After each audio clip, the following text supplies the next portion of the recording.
মৰমৰ ছাত্ৰ-ছাত্ৰীসকল, আজি আমি পিছৰ প্ৰশ্নবোৰলৈ যাওঁ। তোমালোকে প্ৰশ্নবোৰ চাই যাবা। এতিয়া লৈছো এটা প্ৰশ্ন। আনন্দৰাম বৰুৱাৰ সময়ত ভাৰতীয় মানুহে ইউৰোপলৈ যাবলৈ কিয় সাহ কৰা নাছিল? চাই লোৱা।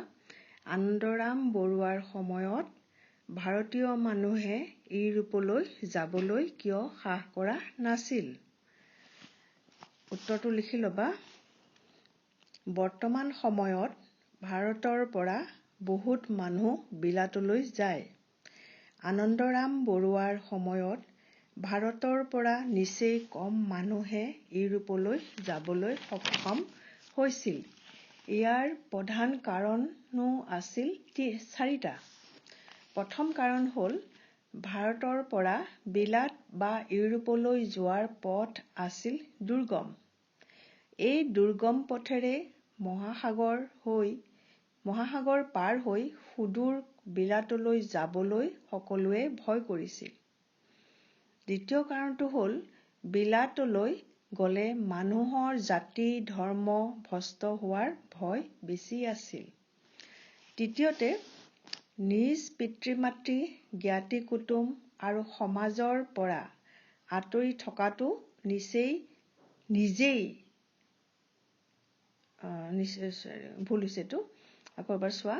তৃতীয়তে, নিজ পিতৃ-মাতৃ, জ্ঞাতি-কুতুম আৰু সমাজৰ পৰা আঁতৰি থকাটো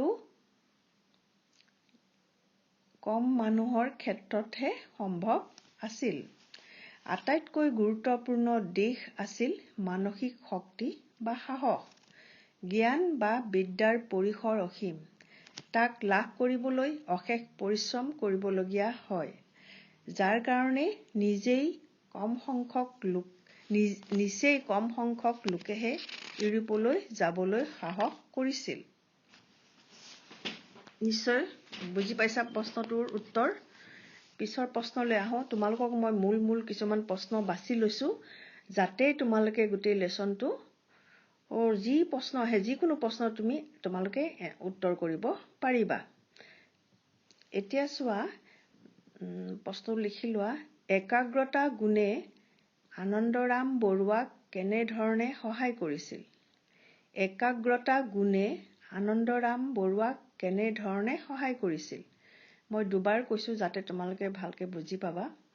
উত্তৰত লিখিবা। আনন্দৰাম বৰুৱা সৰু কালৰে পৰা একাগ্ৰ মনৰ আছিল।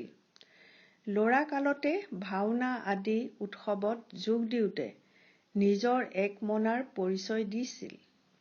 লিখা-পঢ়া বিষয়তো নিজৰ একাগ্ৰতাৰ প্ৰমাণ দিব পাৰিছিল। কিয়নো স্কুলীয়া কালতে গোটেই অমৰকোষ পুথিখন কণ্ঠস্থ কৰিব পাৰিছিল।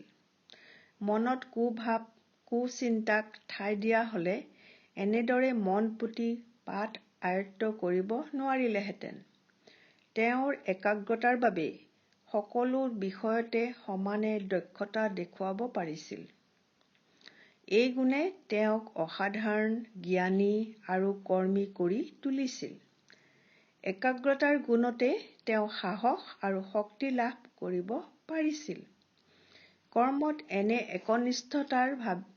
একনিষ্ঠভাৱে লিপ্ত আছিল যে আনন্দৰাম বৰুৱাই তাৰ বাবে চিৰকুমাৰ ব্ৰত অৱলম্বন কৰিছিল। জ্ঞান চৰ্চাৰ অনুৰাগ তেওঁৰ অন্তৰত প্ৰবল আছিল বাবেহে এনে সিদ্ধান্ত ল'ব পাৰিছিল। একাগ্ৰতাৰ গুণে তেওঁক পবিত্ৰ পথৰ পথিক কৰি তুলিছিল। সেয়েহে আনন্দৰাম বৰুৱা আমাৰ সকলোৰে নমস্য। পিছৰ প্ৰশ্নলৈ আহোঁ। দেশৰ প্ৰতি আনন্দৰাম বৰুৱাৰ মহৎ দান কি? তোমালোকে পাঠত বিশেষ বহলাই লিখা নাই। মই উত্তৰটো ইয়াতে অলপমান দিছো, তোমালোকে লিখি ল'বা। প্ৰশ্নটো চোৱা আকৌ এবাৰ। দেশৰ প্ৰতি আনন্দৰাম বৰুৱাৰ মহৎ দান কি? পাঠটিৰ আধাৰত চমুকৈ লিখা। উত্তৰ: পৃথিৱীৰ প্ৰায় সকলো ভাষাৰে মূল সংস্কৃত। সংস্কৃত সাহিত্যৰ দৰে ৰসাল সাহিত্য পুৰণি কালত নাছিল।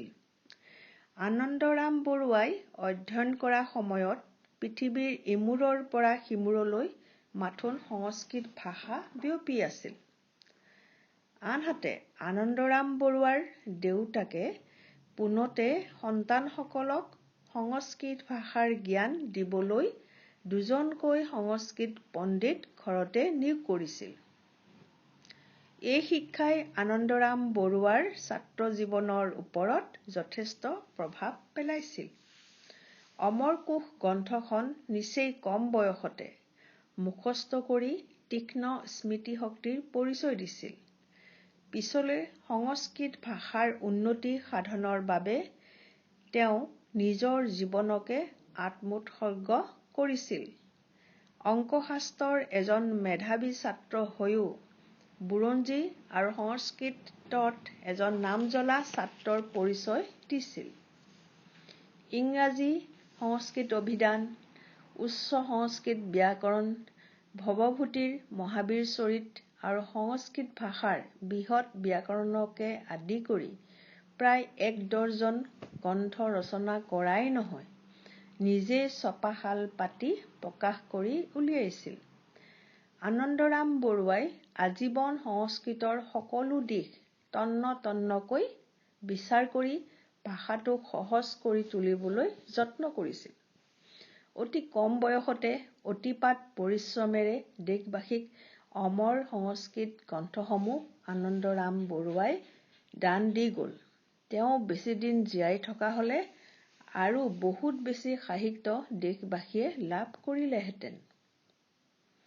সংস্কৃত সাহিত্য মথি তেখেতে যি সংস্কৃত ভাষা আৰু সাহিত্যৰ গ্ৰন্থ ৰচনা কৰি দেশবাসীক দান কৰিলে তাক মহৎ দান বুলি ক'ব লাগিব। পিছৰ প্ৰশ্নলৈ আহোঁ। প্ৰাচ্য আৰু পাশ্চাত্যৰ সমন্বয় সাধনত আনন্দৰাম বৰুৱাৰ স্থান নিৰ্ণয় কৰা। প্ৰশ্নটো আৰু এবাৰ শুনা। প্ৰাচ্য আৰু পাশ্চাত্যৰ সমন্বয় সাধনত আনন্দৰাম বৰুৱাৰ স্থান নিৰ্ণয় কৰা। এইদৰে লিখিবা। আনন্দৰাম বৰুৱাৰ আগতে সংস্কৃত চৰ্চা বৰ বিশেষ ধৰণে হোৱা নাছিল। সেইবাবে পাশ্চাত্যৰ লোকসকলে প্ৰাচ্যৰ জ্ঞানৰাজিৰ বিশেষ আলোচনা সমালোচনা কৰাৰ থল পোৱা নাছিল। সংস্কৃত ভাষাৰ লগতে ইংৰাজী, বাংলা, গ্ৰীক, লেটিন আদি ভাষাতো ব্যুৎপত্তি থকা আনন্দৰাম বৰুৱাই প্ৰাচ্য আৰু পাশ্চাত্যৰ সমন্বয় সাধনত আগভাগ লৈছিল। এনে এজন বিদগ্ধ পণ্ডিতে নিজ জীৱন আৰু কৰ্মৰ দ্বাৰা জাতিসমূহৰ আৰু প্ৰাচ্য-পাশ্চাত্যৰ ঐক্য সাধনৰ চেষ্টা কৰিছিল। তেওঁকে আদৰ্শ কৰি ভাৰত তথা অসমত সংস্কৃত চৰ্চাৰ পৰিৱেশ গঢ়ি উঠিছিল। মুঠতে ক'ব পাৰি অসমৰ গৌৰৱপ্ৰবী আছিল আনন্দৰাম বৰুৱা। ইংৰাজী সংস্কৃত অভিধান, উচ্চ সংস্কৃত ব্যাকৰণ আদি গ্ৰন্থৰ প্ৰণেতা, সংস্কৃত ভাষা আৰু সাহিত্যৰ একনিষ্ঠ সেৱক আনন্দৰাম বৰুৱাৰ কৰ্মই তেওঁক প্ৰদান কৰিলে এখন উচ্চ আসন। সেয়েহে ক'ব পাৰি প্ৰাচ্য আৰু পাশ্চাত্যৰ সমন্বয় সাধনত আনন্দৰাম বৰুৱাৰ স্থান অতি উচ্চ।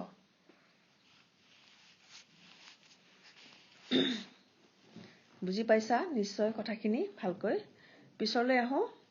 আনন্দৰাম বৰুৱাৰ জীৱনৰ মূল মন্ত্ৰ কি আছিল? আনন্দৰাম বৰুৱাৰ জীৱনৰ মূল মন্ত্ৰ কি আছিল? কৰ্ম আৰু সাধনা আছিল আনন্দৰাম বৰুৱাৰ জীৱনৰ মূল মন্ত্ৰ। তেওঁৰ বাবে কৰ্মই জীৱন আৰু কৰ্মহীনতাই প্ৰকৃত মৃত্যুস্বৰূপ। অবিৰামভাৱে তেওঁ কাম কৰি গৈছিল। কোনো কামৰ বাবে তেওঁ প্ৰশংসা বা সন্মান বিচৰা নাছিল। প্ৰকৃত কৰ্মীৰ জিন আমি আনন্দৰাম বৰুৱাৰ জীৱনত দেখিবলৈ পাওঁ। বিশ্ববিদ্যালয় বা ইউৰোপত পঢ়ি থকা সময়তো অলপো সময় নষ্ট নকৰি একেলগে কেইবাটাও বিষয় অধ্যয়ন কৰাই নহয়, ডিগ্ৰী লাভ কৰাৰ লগতে নানা স্কলাৰশ্বিপ লাভ কৰিছিল। অতি কম বয়সৰ ভিতৰতে শিক্ষা লাভ কৰি উঠি প্ৰশাসনিক বিষয়া হৈছিল। চৰকাৰী বিভিন্ন কৰ্মব্যস্ততাৰ মাজতো সময় উলিয়াইছিল। ওখ শ্ৰেণীৰ গ্ৰন্থ ৰচনা কৰি সমালোচনা আৰু প্ৰকাশ কৰিছিল। তেওঁৰ অন্তৰত কাম আৰু সংকল্প দেখি জগত বিখ্যাত পণ্ডিত মেক্স মুলাৰৰ দৰে পণ্ডিতে বিস্ময় মানিছিল। কিন্তু অকালতে প্ৰাণ ত্যাগ কৰা এইগৰাকী বিদ্বান পুৰুষে জীৱন আৰু কৰ্মৰ দ্বাৰা বিভিন্ন জাতিসমূহ আৰু পাশ্চাত্যৰ ঐক্য সাধন কৰিছিল। পাশ্চাত্যৰ জ্ঞানৰাজিৰ প্ৰচাৰ প্ৰসাৰ আৰু গৱেষণাৰ কৰ্মৰ মাজেৰে আনন্দৰাম বৰুৱা জগত বিখ্যাত হৈ ৰল।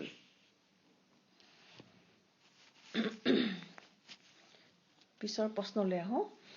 নৱযুগৰ আৰম্ভণি, এইটো ইনভাৰ্টেড কমাৰ ভিতৰত দি ল'বা, বাক্যটো পাঠৰ পৰা দিয়া হৈছে। নৱযুগৰ আৰম্ভণি অসমীয়াৰ পক্ষে গৌৰৱময় কৰি তোলাৰ কাৰণে আনন্দৰামে সদায় পূজা পাব। নৱযুগৰ আৰম্ভণি অসমীয়াৰ পক্ষে গৌৰৱময় কৰি তোলাৰ কাৰণে আনন্দৰামে সদায় পূজা পাব। চমুকৈ বুজাই লিখা। জ্ঞান লাভৰ বাবে আনন্দৰাম বৰুৱা সুদূৰ ইউৰোপলৈ গৈছিল। প্ৰায় ১৫০ বছৰ আগতে ভাৰতৰ অতি কম সংখ্যক মানুহেহে জ্ঞানৰ প্ৰতি থকা একান্ত আগ্ৰহৰ বাবে এনে কাম কৰিব পাৰিছিল। যিখিনি সময়ত আনসকলে ঘৰৰ সুখৰ কথা ভাবি নিজ জাতিসমূহৰ মাজত অঁৰিয়া-অঁৰিত আছিল, সেইখিনি সময়তে আনন্দৰাম বৰুৱাই অকলে অসীম সাহসেৰে অসমৰ আসন উচ্চ স্থানত স্থাপন কৰিছিল।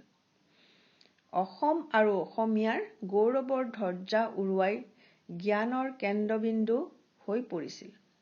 তেওঁ সভা সমিতিয়ে ঘূৰি ফুৰি কোনো আন্দোলনৰ সূত্ৰপাত বা আৰম্ভণি নকৰিলে, কোনো সভা সমিতিত বক্তৃতা নিদিলে, কিন্তু তেওঁ নিজ কৰ্মৰ দ্বাৰা নিজ কৰ্মক্ষেত্ৰেৰে মূল দুৱাৰ মুকলি কৰি যি নৱযুগৰ সূচনা কৰিলে, সকলো কৰ্মৰে কৰ্মী হৈ অসমীয়াৰ পক্ষে স্বদেশৰ বাবে গৌৰৱময় ইতিহাস ৰচি আনন্দৰাম অতীত, বৰ্তমান আৰু ভৱিষ্যতৰ আদৰ্শ হৈ ৰল। তেওঁ সদায় পূজা পাই থাকিব। পিছৰ প্ৰশ্নলৈ আহোঁ। আনন্দৰামৰ মহৎ আদৰ্শৰাজি আমি কেনেধৰণে গ্ৰহণ কৰিব পাৰোঁ? আনন্দৰামৰ মহৎ আদৰ্শৰাজি আমি কেনেধৰণে গ্ৰহণ কৰিব পাৰোঁ? পাঠটিৰ সহায়ত বুজাই লিখা। এইটো 5 নম্বৰ মানকে থাকে, অলপমান লিখিব লাগিব, 2 পেজমান লিখিবা।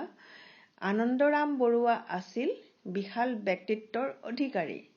জ্ঞান লাভৰ প্ৰতি থকা একাগ্ৰতাৰ পৰিচয় তেওঁ ল'ৰা কালতে দিব পাৰিছিল। সংস্কৃত ভাষা আৰু সাহিত্যৰ অগাধ পণ্ডিত। দেশপ্ৰেম, কৰ্মস্পৃহা আদি গুণসমূহেই হ'ল আনন্দৰাম বৰুৱাৰ মহৎ আদৰ্শ।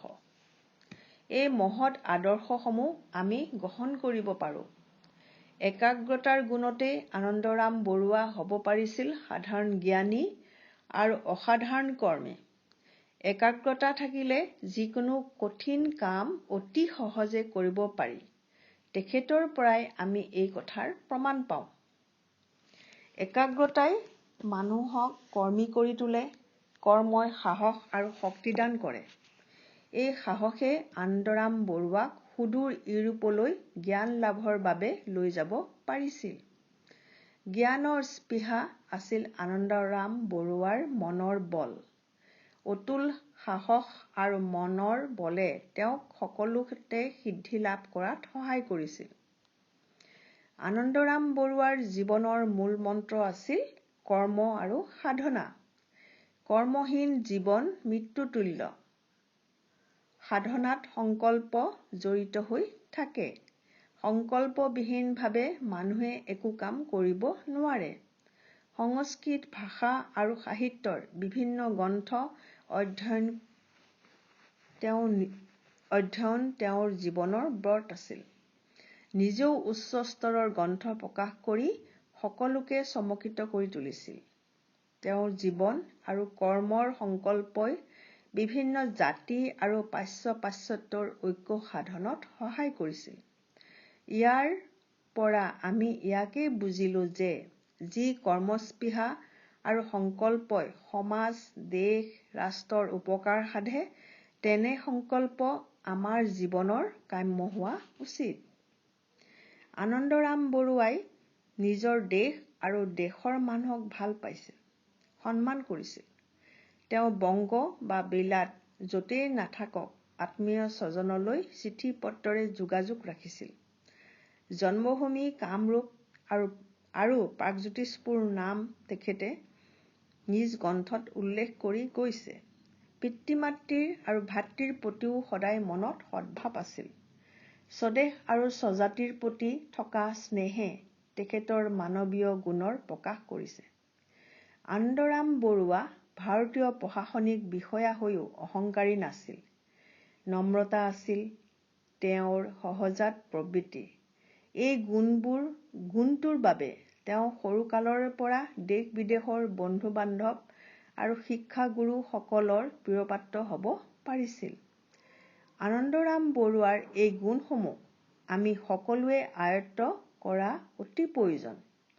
বৰ্তমান সমাজত আনন্দৰাম বৰুৱাৰ জীৱনৰ মহৎ আদৰ্শৰ অনুকৰণ কৰি অগ্ৰসৰ হোৱাৰ প্ৰয়োজন হৈ পৰিছে। আমি উন্নতিৰ পথেৰে আগুৱাই যাবলৈ বা পৰিচালিত হ'বলৈ হ'লে তেখেতৰ মহৎ আদৰ্শৰ প্ৰতি শ্ৰদ্ধা নিবেদন কৰি নিজেও তেনে কৰ্ম কৰিবলৈ মনত সংকল্প গ্ৰহণ কৰিব লাগিব। দেশে তেতিয়াহে একোজন